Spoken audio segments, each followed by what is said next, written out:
Dear Pixar, all is forgiven. All is forgiven. You crazy son of a bitch. They did it. Can I just score this now and just have that be the review? It's good. Go see it. Anyway, it's really, really, really, really, really, really, really, really, really, really, really good. And I'm so happy it's really good. All right. Hi, everyone. It's me, Grant, the movie and TV guy. Welcome to Raise on Popcorn with Grant, everybody. And today we are talking about a movie. Movies and TV, that's what we do here. And that movie is a movie you should see 1,000 times before you see the Garfield movie even once. And that movie is Inside, because movies and TV, that's what we do here. Inside Out 2. Yeah, Ethan, I can't believe it either. I was an adult when that came out. I feel old.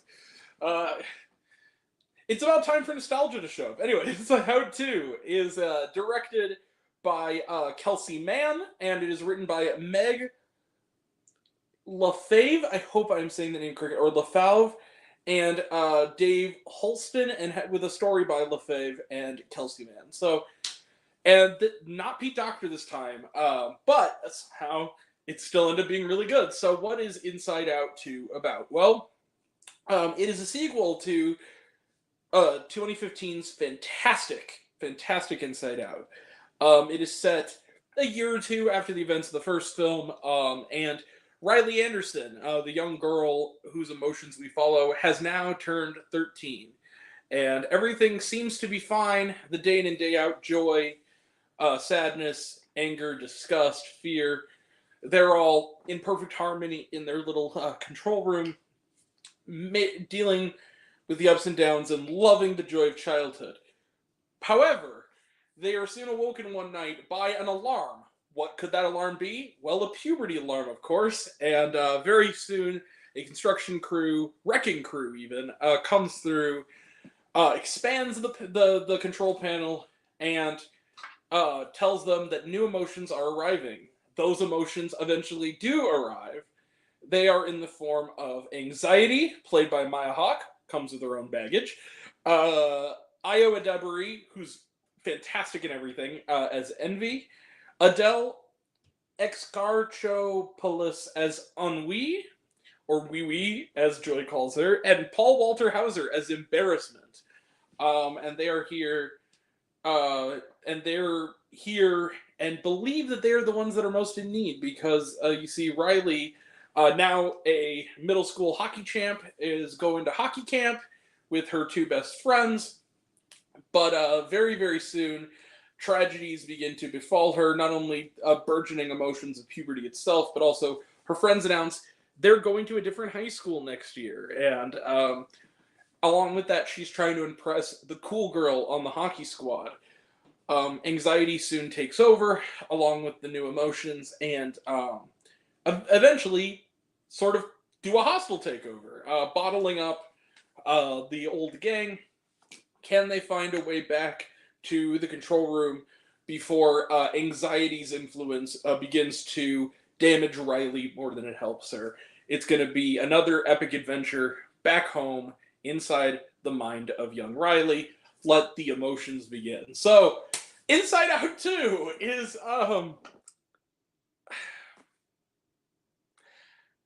I'm sorry if I'm getting emotional. Okay, let me start off with this. By happenstance, I finally bit the bullet, and yesterday on Letterboxd, and decided to make a list of what I think are to me personally, are the 100 best movies I've seen. Guess what was on that list? Inside Out.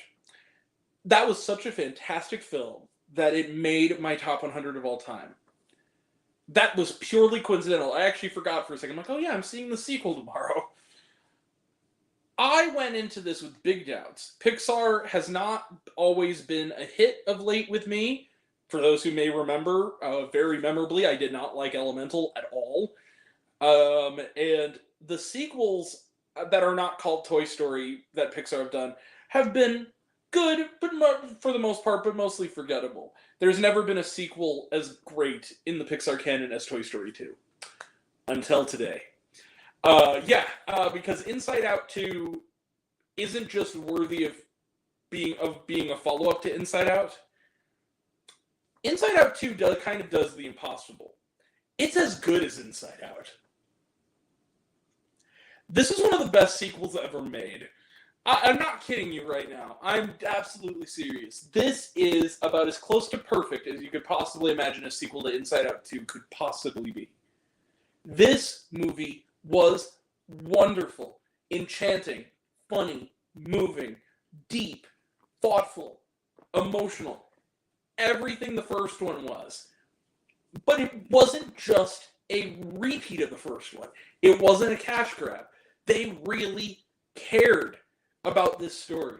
You feel it. The way that this is written, even without Pete Docter at the helm, he gave the reins to the right people. This is a fantastic sequel.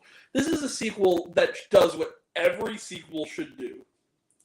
Take the first one, expand the scope, but keep the humor and the things that worked in that first one intact. This Inside Out 2 pulls it off. This is a great film. This is one of the best films of the year so far. Just like the first one was that year, and just like the first one is in EVs. I loved Inside Out 2. I loved Inside Out 2. This was so good. And if notwithstanding, when it comes to straightforward animated films, they've been kind of hit or miss this year. The only other movie that I think that's fully just animated straight on for a family audience this year that I think is at all fantastic is Orion in the Dark compared to this. And those are the only two. And they also both had Paul Walter Hauser in them. This is a great movie. I love the humor of this, the psychological insight. I love the little details like nostalgia, who's another new emotion, who's voiced by June Squibb, fresh off of Thelma, who lives downstairs until, quote, at least another 10 years and/or a best friend's wedding, where we see her. Great details like that. Little gags and great gags involving what racing thoughts look like in the world of Inside Out, which is kind of like a cubicle of sketch artists. Really funny. I love, and also really thoughtful. I like the idea of Ennui being a French person, actually being French, and being kind of, I am ennui, little deals like that. Maya Hawke as the choice for anxiety, again, fresh off of Wildcat, another person from a good movie I saw recently who's back working well in this as well.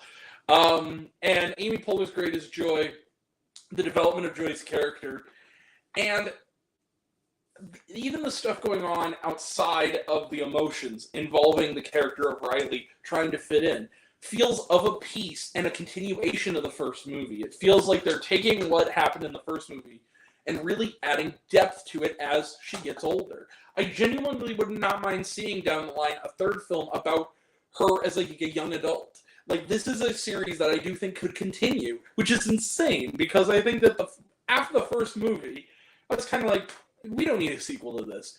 Now I kind of want Inside Out 3. If you can get the same level, it's going to be hard to pull off, but I think that if you can do it, keep it the way it's on the track it's going, it could be great. And it could be a series to rival Toy Story. And Inside Out 2 is pretty great.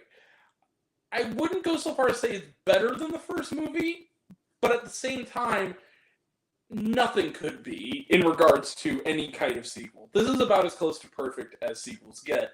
I loved Inside Out 2. I adored this movie. It's one of the very best films of the year so far. In movies, period, not just family movies, movies in general. I love this film. Inside Out 2, I'm going to give it, you see it, bang, 5 out of 5 stars plus. This is one of the very best films of 2024. Love this movie. Love this movie. Love this movie. It's getting better the more it's sitting with me. Anyway, Inside Out 2, 5 out of 5 stars plus. Let's close the book on it. Trailer trash. Let's talk some trailer trash. The Olympics opening ceremonies in IMAX. I saw Inside Out 2 in IMAX. That's why I got the trailer. Yeah, looks good. Despicable Me 4. This is a quick trailer. Looks good. Borderlands. It was a more family-friendly trailer. Is it going to be PG-13 then? Okay. Yeah, it looks good. Harold and the Purple Crayon, talked about it, looks good. Transformers 1, talked about it, looks good. Moana 2, yeah, it's... I hope it's good. I heard that it was basically just an expanded version of that planned Disney Plus show, which kind of worries me a little bit. But, yeah, it looks good. Wicked, talked about it, looks good. Beetlejuice, talked about it, looks good. Mufasa the Lion King, talked about it. It's not necessary. I love Barry Jenkins, but and we're going to see it, we're going to review it, but I didn't like the 2018 Lion King at all. So this only can go up, as far as I'm concerned. Yeah, it looks alright, I guess. And was there shawarma? Yes. During and after the credits. Stick around to the very, very, very, very end. Alright, trust me, you won't be sorry. That's it. Yeah, that's it. We will be back tomorrow for a review of Treasure, starring Lena Dunham and Stephen Fry. Saturday, we will have reviews, or some other time this weekend. Again, I'm not going to tamp it down just yet, but for now, Saturday, we'll have reviews of Ultraman Rising, the latest animated film on Netflix based on the Japanese series, of course, and Bratz, the documentary on the Brat Pack by Andrew McCarthy. So we'll have reviews of those. Monday is AMC's Green Unseen. Next Wednesday, we'll have an early review, 2 weeks early review, of Sound of Hope, the story of Possum Trout, the latest film from Angel Studios. Also on the horizon, we have The Bike Riders, Midsommar Director's Cut, because it's coming to IMAX. I've never seen the Director's Cut. I've seen the theatrical cut, of course, but I've never seen the Director's Cut. So we review that. Also, in the A24 IMAX thing that I actually have not seen, we will also down the line have a review of Oasis Supersonic, because it's coming out in IMAX. I've never seen that film, so that'll be an interesting one. We got others, to come. Quiet Place Day 1, Kinds of Kindness. Yeah, more to come. And yeah, that'll all be next time. And until next time. And the midterm report, Horizon Chapter 1, all that stuff. So that's all coming up, and that'll all be next time. And until next time, I'm Grant, the movie and TV guy. I see it all. I'm happy to share it with you. I love you all. I appreciate you all. Love all classes missed. I love you 3000. Be kind to one another. If you like this video, give it a like if you want to. Give it a subscribe if you want to. Give it the bell. I don't know what it does. That's what you're supposed to do. Or so I've been told. Leave a comment, even if it's sacred. I like waffles. It really helps out. And if you want to find me else, reviews, lists, and other fun stuff, you can find me on all my social media. I'm on literally everything in either Raised on Popcorn with Grant or Raised on Popcorn. Take care of yourself. Take care of your mental health. It's incredibly important. And I want to know down below, what did you think of Inside Out 2? Did you like the movie? Did you hate the movie? I think my opinion's good. I think I'm full of shit. Kid show, right? Doo-doo. Comment below. Let me know. And until we meet again, we're all raised on popcorn. Making lots of extra butter. I'll catch you guys next time. Take care, everyone. See you around.